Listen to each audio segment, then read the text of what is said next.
अस्सलाम वालेकुम friends, welcome to Computer Byte. आज की वीडियो में हम बुकमार्क इंसर्ट करने और उनके बेस पर क्रॉस रेफरेंस इंसर्ट करना सीखेंगे। लेकिन उससे पहले अगर आप इस चैनल पर नए हैं तो हमारे चैनल को सब्सक्राइब कर लीजिए और नोटिफिकेशन बेल को ऑन कर लीजिए ताकि हमारे आने वाली वीडियोस की नोटिफिकेशन भी आपको बाकायदगी से मिलती रहे। बुकमार्क इंसर्ट करने के लिए हम सबसे पहले अपनी डॉक्यूमेंट में कुछ रैंडम टेक्स्ट इंसर्ट करेंगे, जिसका तरीका हम पहले भी अपनी वीडियोस में डिस्कस कर चुके हैं।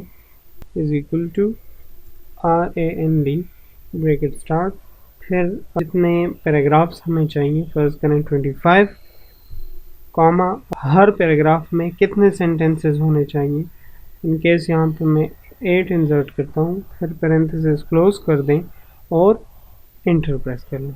तो ये हमारे पास 25 पैराग्राफ्स इंसर्ट हो गए हैं, जिनमें से हर एक में 8 सेंटेंसेस मौजूद हैं।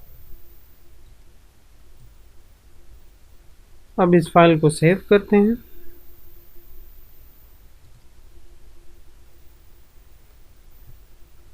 डॉक्यूमेंट 1 के नाम से ये फाइल ऑलरेडी सेव्ड है।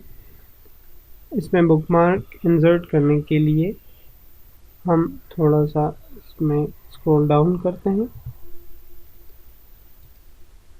ये थोड़ा सा टेक्स्ट हमने सेलेक्ट किया। अब इंसर्ट में बुकमार्क लेते हैं और यहाँ पे बुकमार्क के लिए कोई भी सीक्वेंस हम रख सकते हैं। जैसे फर्स्ट करें, यहाँ पे मैं ABC रखा हूँ तो A लिखा, ऐड कर दिया।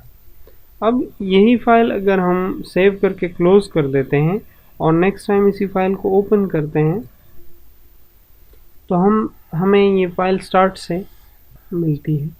हम इंसर्ट में आएंगे, उसके बाद बुकमार्क, और बुकमार्क वही A जो हमारे पास एडेड है वहाँ गो टू कर देंगे तो हम वहाँ पहुँच गए जहाँ पे हमारी बुकमार्क इंसर्टेड थी।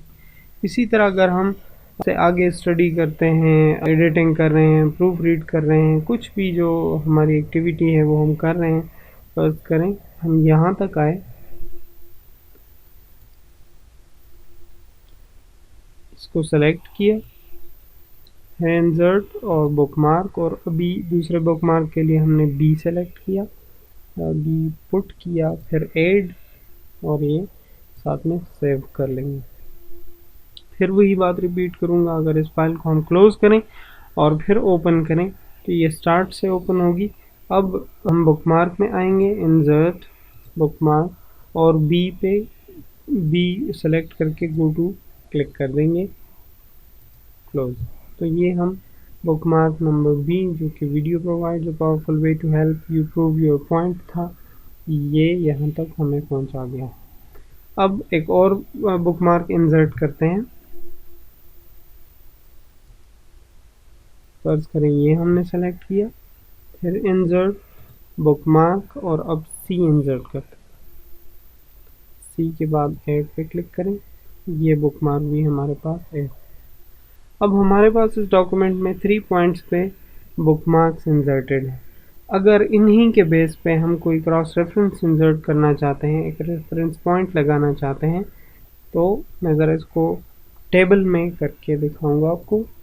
इंसर्ट में आए और हमारे पास 3 बुकमार्क्स हैं, तो मैंने 3 रोज इंसर्ट किए। अब इंसर्ट में आए, क्रॉस रेफरेंस पे क्लिक करें और इसमें रेफरेंस टाइप में आपने बुकमार्क सेलेक्ट करना है। बुकमार्क सेलेक्ट करें A, और टेबल के अंदर फर्स्ट रो में कर्सर मौजूद है तो इंसर्ट कर दें और क्लोज। इसके बाद दूसरे रो में आ जाएं, क्रॉस रेफरेंस B, इंसर्ट और क्लोज। इसके बाद तीसरे रो में क्रॉस रेफरेंस C, इंसर्ट और क्लोज। अब ये 3 बुकमार्क्स हमारे पास क्रॉस रेफरेंसेस मौजूद हैं। अगर हम इनको सीरियल नंबर देना चाहते हैं तो हम यहाँ पे राइट क्लिक करके इंसर्ट और कॉलम्स टू द लेफ्ट ले लेंगे, तो लेफ्ट साइड पे हमारे पास एक कॉलम इंसर्ट हो गया है जिसमें हम सीरियल नंबर अलॉट कर सकते हैं। यहाँ पे मैंने 1, 2, और 3 इंसर्ट कर दिया। अब ये जो 3 बुकमार्क्स हैं ये बतौर एक रेफरेंस हमारे पास ऐड हो गए हैं। इसका क्या मतलब है? इसका मतलब ये है कि हम कंट्रोल के साथ क्लिक करके इनकी ओरिजिनल पोजीशन पर पहुंच सकते हैं। आप कंट्रोल की प्रेस करें कीबोर्ड से, तो जैसे ही हम इन बुकमार्क्स के ऊपर कर्सर को हॉवर करते हैं तो ये हैंड का जो सिंबल है वो आ जाता है। अब इसके ऊपर क्लिक करें to make your document look professionally produced. ये फर्स्ट मार्क तक हमें पहुंचा गया। इसी तरह अगर हम वापस इसी टेबल में आते हैं, कंट्रोल होम की प्रेस करके हम टॉप पे आ जाते हैं। अब दूसरा बुकमार्क हम सेलेक्ट करते हैं कंट्रोल के साथ, इस पर क्लिक करेंगे, click video provide the powerful वे, यहाँ तक पहुँच गए। फिर से हम स्टार्ट में जाते हैं, तीसरे बुकमार्क तक आते हैं, इस पर क्लिक करें। ये तीनों बतौर रेफरेंस हमारे पास ऐड हो गए हैं और इसी तरह हम बुकमार्क और क्रॉस रेफरेंस सिंपल तरीके से इंसर्ट कर सकते हैं।